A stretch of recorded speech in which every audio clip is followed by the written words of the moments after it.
everyone, and welcome to this explainer. Today, we're going to unpack an absolutely fascinating and frankly multi-million dollar psychological phenomenon. We're talking about commodified romance. We're going to take a deep dive into the meticulously crafted illusions that people are literally buying when real life just demands too much. We'll be looking at everything from the glittering, hyper-stylized world of Japanese host clubs all the way to the American silver fox sugar daddy dynamics. It's a wild journey into the price we pay for validation, the incredible power of withholding, and, the dark subconscious desires that actually drive all of this. Okay, so let's jump right in by shattering a massive misconception about exactly who is footing the bill for these transactional fantasies. When you think of a woman dropping thousands of dollars for a man's attention, you probably picture someone who's, I don't know, maybe socially awkward, desperate, unable to find a partner. Well, the reality is completely the opposite. And that forces us to ask, why are fiercely successful, highly independent women buying into a fake storybook romance?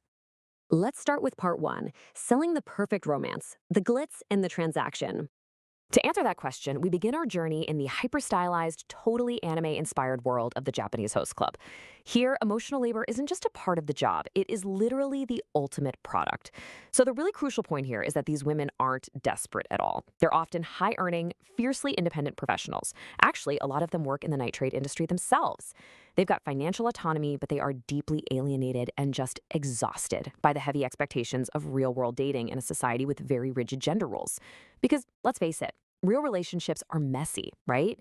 They require a ton of compromise. What these women are buying instead is a distortion-free mirror. It's a safe space where their desires are never questioned. For them, the absolute transactional clarity of the host club equals emotional safety. Money buys pure, unconditional focus. And it gets even more interesting when we compare traditional female hostess clubs to these male host clubs, because the power dynamics flip completely upside down. Just think about the atmosphere for a second. Female host clubs are usually subdued and discreet, really designed to relax tired corporate men. But male host clubs? No way. They are theatrical, loud, and super flashy. While men might use their understated corporate expense accounts, women in host clubs opt for explosive, highly public champagne towers. It is a total power inversion. The women are actively wielding their financial power to buy male subservience, effectively flipping traditional societal norms right on their head. Moving right along to the American silver fox, the competent patriarch. All right, let's move over to the United States, where we see a completely different yet totally parallel ecosystem of validation.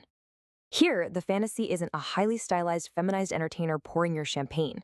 Instead, it's a rugged, hyper-competent silver fox.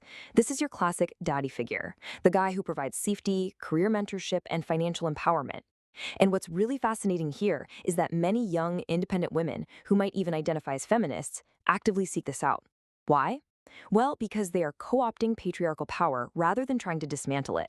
It offers this clean, transactional alternative to the absolutely exhausting burden of modern, equal peer relationships, where women so often find themselves having to manage both a full-time career and all the emotional labor of the partnership.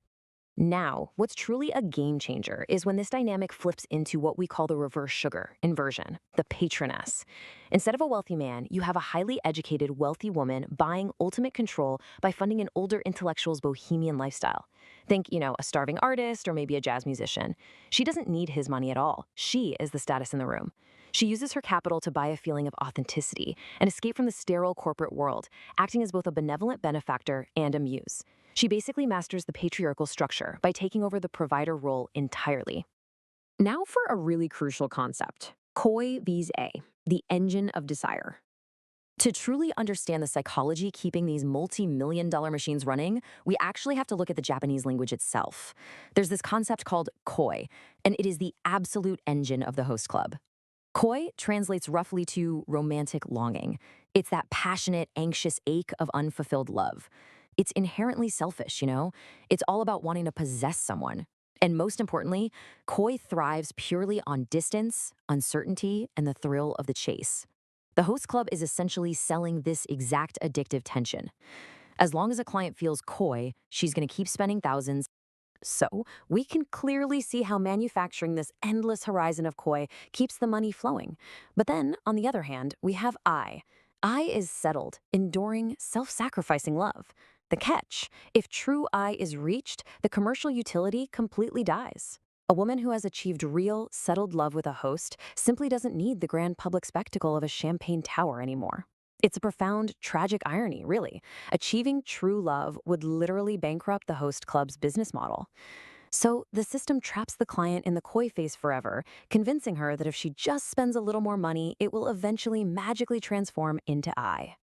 And this manufactured scarcity, it pits women against each other on a completely ruthless battlefield.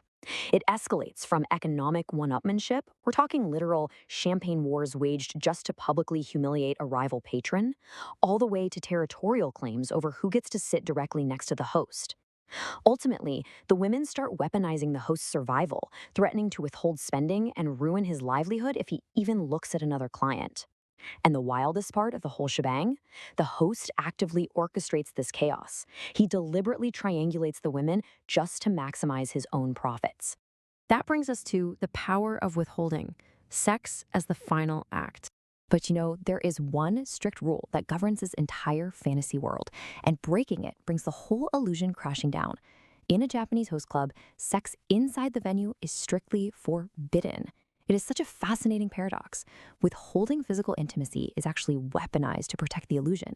Remember, the host is supposed to be a flawless blank canvas. The very second physical intimacy happens, that mirror shatters. The fantasy collides with reality, and it exposes the host as just a tired worker doing a job. Withholding sex ensures the client's desire remains unslaked, so she keeps chasing, and far more importantly for the club, she keeps paying. And wow, this perfectly connects back to the American daddy archetype we talked about earlier. Think about it. The host withholds sex to preserve coy and remain a blank canvas. Meanwhile, the daddy figure withholds or very sparingly rations sex to protect his own untouchable authority. Sex is an equalizer, right? It makes everyone vulnerable in the bedroom. So by keeping the relationship heavily focused on his mentorship and provision, his refusal to be endlessly sexually available is exactly what sustains his immense psychological power. It literally forces the woman to perpetually chase his validation. Okay, let's look at the dark subconscious, trauma, yakuza, and demon lovers. Let's plunge a little below the glittering surface now, because treating human beings as transactional, blank slate fantasies, well, it invites a terrifying psychological reckoning. We see this brilliantly explored in Takashi Miike's horror film Audition. The main character, Ayoma, wants the perfect, submissive Japanese woman. He wants a blank slate that requires absolutely zero emotional labor, which is exactly what clients want from host. But the woman he chooses, Asami, her mind is a total labyrinth of trauma. When she realizes she's just a transactional object to him, that polite facade drops completely. Her repressed subconscious erupts in violent vengeance, punishing the male gaze that objectified her with, well, needles and wire saws. The illusion breaks, and reality bites back, hard. This whole theme of repressed pressure finally erupting leads us perfectly to the Yakuza home invasion trope in Japanese cinema. You see, the modern Japanese suburban home is often depicted as this sterile, suffocating pressure cooker. Enter the Yakuza. They represent the left-hand path, a dark agent of chaos who voluntarily embraces societal taboos and inverts the traditional family structure. When the Yakuza invades the home, it violently strips the corporate salaryman father of his false authority. In a weird way, the criminal acts almost like a dark therapist, forcing the family into absolute psychological honesty through sheer terror. It's this cinematic rebellion where familial transgression becomes a grotesque but very real form of liberation from crushing social conformity. Now, we see a much more romanticized version of this rebellion beautifully encoded in anime through the demon lover archetype. We're talking about characters like feral bad boys or corrupted holy men. They completely bypass the polite, emotionally suppressed conformity of everyday dating. Instead, they offer a thrilling escape from domestic dread, presenting a dangerous, untamed, and highly sexualized masculine energy that steps way outside the bounds of traditional societal roles. Take the classic anime Inuyasha, for example.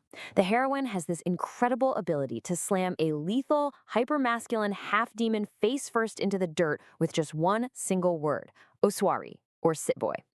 This represents the absolute ultimate psychosexual fantasy for the viewer.